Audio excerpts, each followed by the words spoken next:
do that. This off? Yeah, you don't have to use that. Thank you. Okay. We just have it moved for everybody. Hi, Hi. my name is Sarah Taylor Mayhack. I work as an instructor of communication studies at James Madison University in Harrisonburg, but I am not from this area. I'm from Wisconsin. I'm from a really small town in Wisconsin, and that's where my family is, and that's where my dad is. So I'm going to tell a story about my dad. And no one in this room has had the pleasure of meeting Robert Allen Taylor, but I can tell you that he is far from a Robert. My dad is and always has been a Bob. I say this in an effort to convey to you in some small way the content of his character. My dad is the man that offered you a piece of fried chicken and a donut on a Sunday afternoon. My dad is the man who put you to work doing any, and I mean any, task he deemed you capable of. He's the man who gave you a nickname after knowing you for all of 5 minutes. My dad doesn't always have the right words, but he will spare a few for you if you're feeling down and need a good laugh. My dad is 64 years old, husband to Sandy, father to Ryan and Sarah, grandfather to 4 incredible and kind of gross little boys, a small business owner, and producer of some of the world's worst farts. Alongside all of these admirable things, my dad is also a congestive heart failure patient who suffers from severe mitral valve regurgitation. In April of 2016, my dad's heart failed and he ended up in a coma for 5 days, hospitalized for 3 weeks, and until July of 2017, his quality of life was compromised in a really significant way. Unfortunately, that wasn't my dad's first rodeo. In 2001, he suffered his first heart attack while laying carpet in a project boat he was working on so that we could enjoy some time on the lake as a family. That heart attack was followed by a triple bypass open heart surgery. So, after what happened in April of 2016, Mom and Dad looked for a medical solution to help Dad breathe easier and better navigate daily life. With the help of Dad's doctors, we were presented with 2 possible paths. The first path was another open heart surgery, which we were told up front would be incredibly high risk, a 1 in 4 chance of survival. The second path was a valve clip, a far less invasive procedure completed through a catheterization. The choice was obvious, and my parents pursued the second option, getting the necessary sign-offs and approvals and second opinions required to ensure that the procedure was covered by my mom's insurance provider. So in February of 2017, the procedure was scheduled and I flew back from Virginia to be there for my dad. We woke up at 5 a.m., packed a bag for Dad, and made the short 20-minute drive to Weston, Wisconsin for my dad's surgery. My mom took off work, my dad took off work, I took off work, and off we went. Upon our arrival, the administrator who received us at the desk proceeded business as usual. She said it was her understanding that everything was good to go, the proper authorizations had been obtained, and Dad was cleared. My dad signed a patient consent to treat form and headed back with a cardiac nurse to be prepped for surgery. About 20 minutes later, Mom and I were brought back to Dad's prep room to see him off. I want you to take a moment to imagine the emotional weight of this day. This was the first time my dad willingly sought after and pursued medical treatment for his heart. At Christmas, my brother and I implored him to have this surgery. Dad responded with, "I don't have any plans to leave, and I want to be here for as long as I can." This response was my dad speaking into being his belief, trust, confidence, and faith in his doctors and medical solutions. Such a radical change of heart, no pun intended, evoked a great deal of hope for our family. When we walked back to Dad's prep room, he lay in his hospital gown in his bed, an IV line in his left arm, and monitors hooked up to his chest. His belongings were folded and tucked into the small closet in the room, and my mom and I found 2 small chairs to sit in while we waited for Dad to be taken back. We played with the television, we made small talk with the nurses and the anesthesiologist as they made their stops.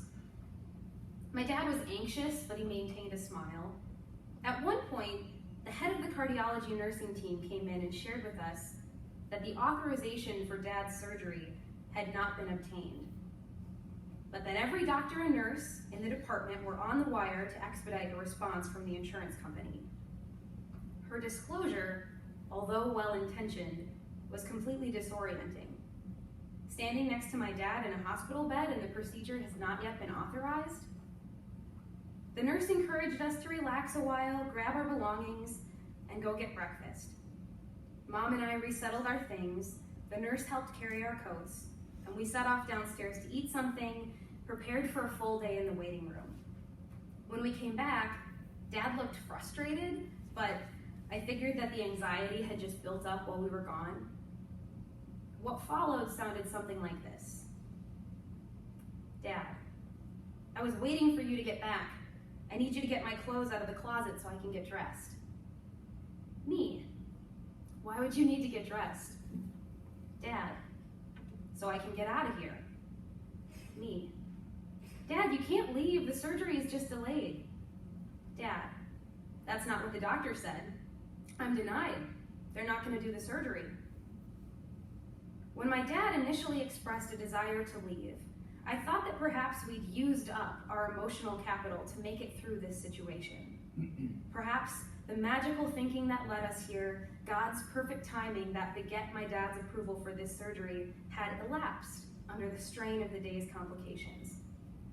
Instead, it was not my dad's decision, but his insurance provider.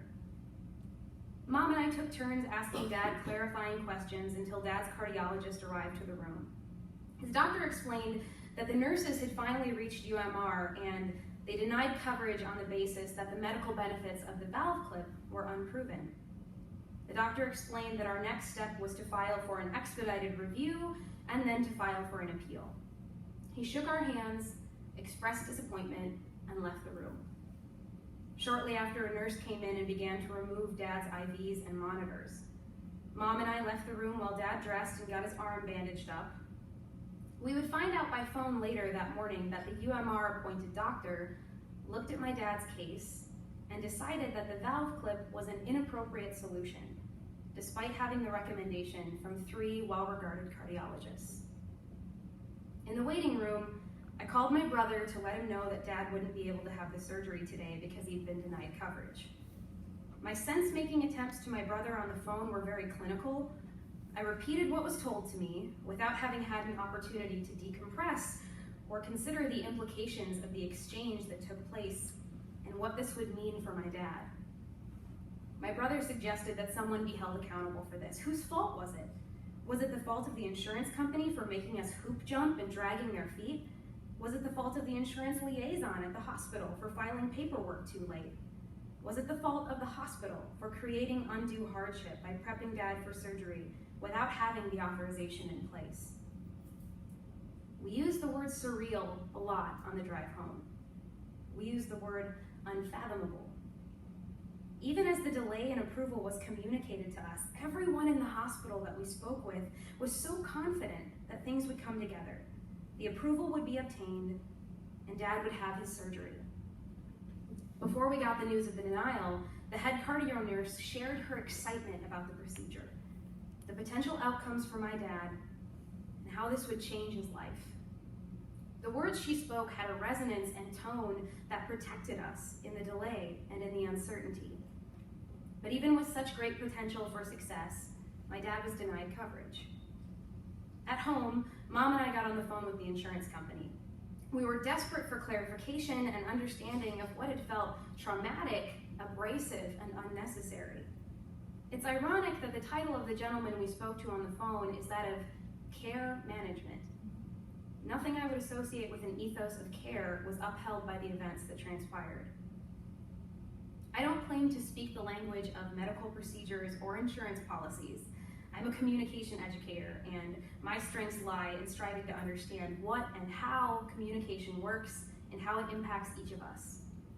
I believe that honest and open and ethical communication leads to advocacy, and I believe that what happened to my dad points to a flaw in the armor that is supposed to protect patients. After that morning, that afternoon, that drive home, that phone call, I had no idea what to do or how to do it or where to begin. I'm a person with a passion for social justice, and although I did not know what to do, I knew very deeply that what happened to my dad was not just. Like any woman in her late 20s would do, I took to Facebook, to conference with my 900 closest friends about next possible steps. An acquaintance from my college speech days emerged, and she sent me the link for the Patient Advocate Foundation website. Initially, I looked over the site and thought, this is probably a scam. But it was nice of her to think of me. Then I dug into Charity Navigator and thought, what's the worst that could happen if I call this number? I won't give them my credit card number if it comes to that. A really kind woman helped process my flurry of questions and directed me to the heart valve care line. I don't know her name, that's not true. Her name is Sam Brown. She deserves a hug and a bouquet of flowers. In just over a week's time, my dad's case was picked up by Beth Scott, whose name I now associate with the greatest heroines of our time, like Wonder Woman and Beyonce. Like a lifeguard, Beth swam out to meet us where we had fallen far below the surface. She navigated the appeals process with us, acting as our liaison to UMR, and never once belittling my family, my dad, or myself for seeking out help. Phone call after phone call, resisting and persisting, knowing how to speak the language that we found entirely foreign. Through 3 crushing denials, Beth stayed with us and extended us hope when we felt spent. In the 4th and final stage of the appeals process, I built a GoFundMe campaign with a modest $60,000 goal as we prepared for the worst. An external review of the insurance company's decision was conducted, and consequently, UMR's decision was overturned. This phone call from Beth Beyonce Wonder Woman Scott found me in tears, awestruck, and stunned, unsure of how to thank her for following through to this unlikely and incredible turn of events. In July of 2017, my dad got his valve clip, or clips, I should say. During the procedure, they discovered that the tear in his valve was so severe, it required 2 clips. Keep in mind that when the insurance company, okay, you're really ruining my moment here. Just really tearing it up. So keep in mind that when the insurance company initially denied my dad coverage for this procedure, they suggested open heart surgery with a 1 in 4 chance of survival. I don't want to imagine the reality wherein which dad's doctors had opened him up to find this massive tear. Prior to my dad's mitral valve surgery, he was being admitted to the hospital about every 2 weeks as his body would put on 10 to 20 pounds of water weight.